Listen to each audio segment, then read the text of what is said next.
Good morning, my brothers and sisters. Welcome to episode 31 in the book of Revelation. I'm going to call this today The Wrath of the Lamb. I'm going to start with a little story. So it's June 6th, 1944, and you are a German soldier manning your machine gun in a beautiful country, that's France, in a beautiful place, that's Normandy, on a beautiful vista, that is the cliffs of Normandy.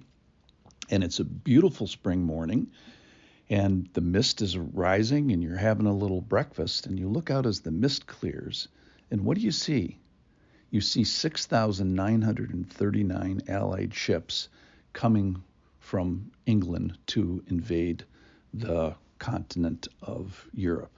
Now, to a man, nobody in the German army had an idea that this was coming in Normandy. Now, they knew an invasion was coming, but they thought it was going to be 180 miles away, that is 300 kilometers away, in Pas-de-Calais, France, where the gap between England and France was the narrowest.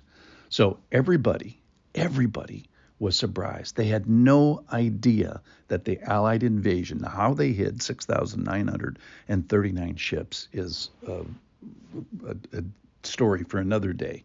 So just an amazing thing.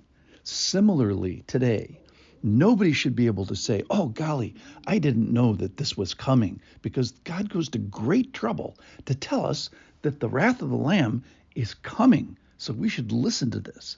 We've been in a section, 2 chapters full, where God desires worship, and we shouldn't be remiss in giving it to him. It's appropriate to give it to him. He deserves it. And we're going to need to understand all the things that God is worshiped for as we enter into these chapters where some difficult things are going to happen. Well, what's that? This is Revelation chapter 6 today. And 6 seals are going to be opened, 7 total, but one happens in another chapter. So there's 6 seals in Revelation 6. You can remember it that way. And we're in the series of the seals. First, the seal judgments come, then 7 trumpet judgments comes, and then 7 bowl judgment comes, and they're progressive and they're comprehensive, and they're kind of like they get worse. So if you don't like today, give up. All right, you'll find as we read today that people are still here. Now, some believe that the post-tribs, that the church is still on the earth during this time. That is, they're raptured after post-tribulation. They're raptured after the tribulation. And the martyred people here that we'll hear in the fifth seal are from the church. Most scholars believe that the church has already gone, and the martyrs that we're going to meet are martyrs that happened, they're converted during this tribulation, and then they're martyred. Okay, we can argue about that later. But this is a probable 7-year period of great difficulty, increasing difficulty. It's a very difficult time that meets with the approval of the heavenly creatures. So listen in here. We're going to hear about a white horse, and then a red horse, and then a black horse, and then a pale horse, and then martyrs, and then earthquakes, and all kinds of stuff like that. So here's the white horse. This is chapter 6, verse 1. Now I watched when the Lamb opened one of the 7 seals, and I heard one of the 4 living creatures say with a voice of thunder, "Come." And I looked, and behold, a white horse, and its rider had a bow, and a crown was given to him, and he came out conquering and to conquer.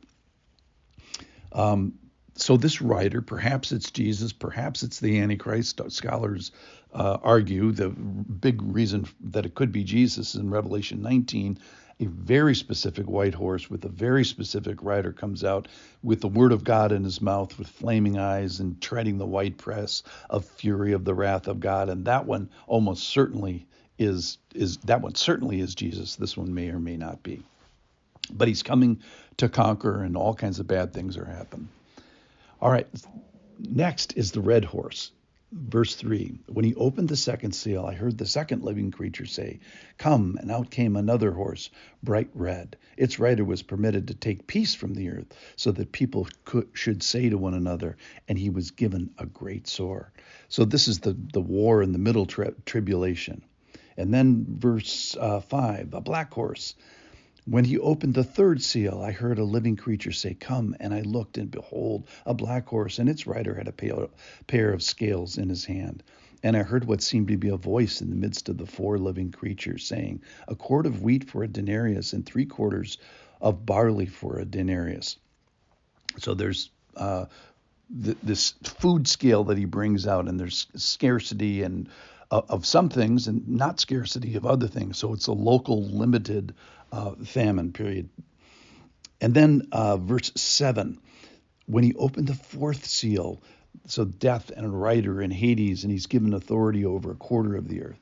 When I opened the fourth seal, and I heard the voice from the fourth living creature say, come, and I looked, and behold, a pale horse, and its rider's name was Death, and Hades followed him, and they were given authority over 1/4 of the earth, to kill with sword, and with famine, and with pestilence, and by wild beasts of the earth. And this is a pale green horse, like a bruise, and 1/4 of the earth is killed by famine, pestilence, and beasts. And then finally, this altar, the fifth seal. When I opened the fifth seal, and I saw on the altar the souls of those who had been slain for the word of God and for the witness they had borne. And they cried out with a loud voice, O sovereign and holy and Lord, how long will you judge and avenge our blood on those who dwell on the earth? Then they were each given a white robe and told to rest a little longer until the number of their fellow servants and their brothers should be complete, who were to be killed as they themselves had been. So we see these martyrs get this white robe, and when is it going to stop? When more servants had been martyred. And the rationale the Lamb is given is that more martyrs need to come in. So there, at some point, the last will be slain, and some lucky person is going to have that honor. They get these white robes. How do they get white? Well, ironically, they're purged and forgiven and cleansed in the blood. All right, we'll do the final seal in chapter 6 tomorrow. But here's just a couple of conclusions. God is sovereign. History will know that at some point. He is in control, and we are accountable. It's maybe not pleasant to view the wrath of the Lamb. So, Lord, help us with the understanding. Some of this might be beyond our scope, but much of it is not. It's given here as a blessing for us. So help us with this. Let no one say, you didn't tell me. Welcome to the wrath of the Lamb. Thanks for listening.